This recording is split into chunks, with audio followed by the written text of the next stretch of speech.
Vous l'avez compris, l'intelligence artificielle transforme notre quotidien à une vitesse fulgurante. Elle bouleverse l'économie, les métiers, nos façons de communiquer. Mais derrière cette révolution technologique se cachent de vrais défis. Comment protéger les droits fondamentaux? Comment garantir la transparence et la sécurité des systèmes? Et comment encadrer tout cela sans freiner l'innovation? Consciente des enjeux, l'Union européenne a frappé un grand coup en 2024 avec le règlement européen sur l'intelligence artificielle, aussi appelé IA Act. C'est le tout premier cadre juridique au monde dédié à l'IA. Certaines obligations sont déjà en vigueur depuis 2025, avec une application complète prévue pour 2027. Alors, que contient l'IA Act? Quels impacts pour les entreprises et les citoyens? Décryptage après le générique.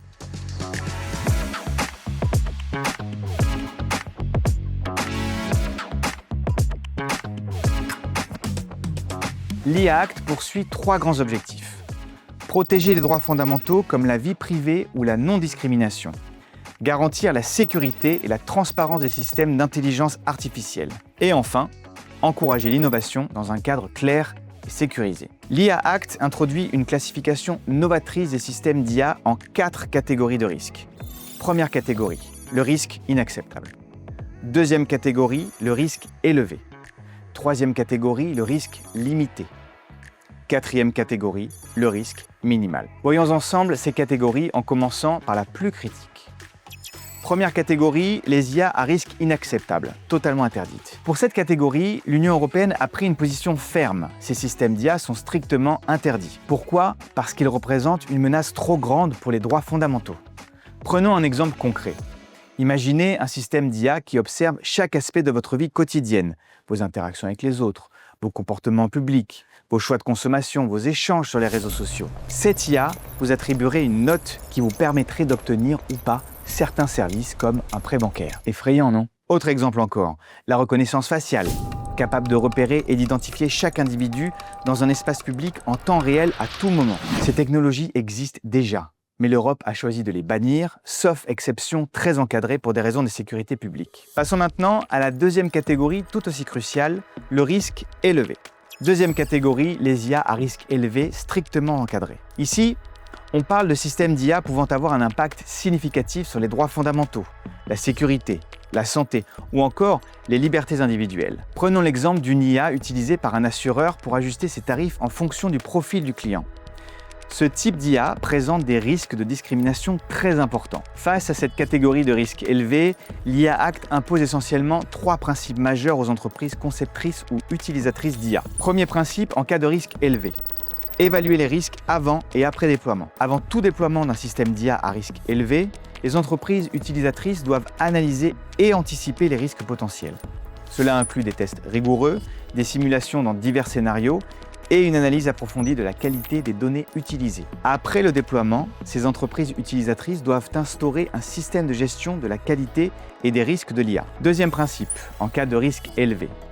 Produire une documentation technique détaillée. Tout le processus de conception doit être méticuleusement documenté par les entreprises conceptrices. Cela va des algorithmes aux données d'entraînement utilisées. Cette documentation doit notamment permettre de mener des audits externes rigoureux. Troisième principe, en cas de risque élevé, assurer une surveillance continue. Les entreprises conceptrices et utilisatrices doivent mettre en place des mécanismes de suivi pour identifier rapidement les anomalies, les biais algorithmiques, les erreurs de traitement, ou encore les potentielles violations des droits fondamentaux. Cette surveillance peut inclure des audits périodiques, des tests de robustesse et une évaluation continue des performances. Elle permet de garantir que les systèmes d'IA restent sûrs et conformes dans le temps. Par ailleurs, les entreprises conceptrices et utilisatrices d'IA doivent prévoir la possibilité pour l'humain de reprendre le contrôle sur le système à tout moment. Après avoir exploré les risques inacceptables et élevés, penchons-nous sur les 2 dernières catégories. Risque limité et risque minimal. Troisième catégorie, les IA à risque limité, obligation de transparence. Un système d'IA à risque limité ne présente pas de risque majeur pour les droits fondamentaux ou la sécurité des personnes. La principale obligation pour ces systèmes est donc la transparence. Par exemple, un chatbot est une IA à risque limité, mais les utilisateurs doivent savoir qu'ils interagissent avec une machine et ils doivent pouvoir demander à parler à un humain s'ils le souhaitent. Quant au risque minimal, les mots parlent d'eux-mêmes. Quatrième catégorie, les IA à risque minimal, pas de contrainte. Une IA classée dans la catégorie risque minimal présente peu de risques. Il n'y a donc aucune contrainte réglementaire spécifique. Citons ici comme exemple un correcteur d'orthographe dans un logiciel de traitement de texte. Le non-respect de l'IA Act peut entraîner des sanctions sévères, pouvant aller jusqu'à 6% du chiffre d'affaires mondial de l'entreprise. Au niveau de l'Union européenne, c'est le Bureau de l'intelligence artificielle qui favorise et coordonne l'application du règlement. À l'échelle nationale, chaque État membre désigne ses autorités compétentes pour veiller au respect de la réglementation. Vous l'avez compris, l'IA Act marque un tournant décisif dans l'encadrement de l'intelligence artificielle. En définissant des règles claires, l'Europe pose les bases d'un développement et d'un usage de l'IA éthique, sécurisé et innovant.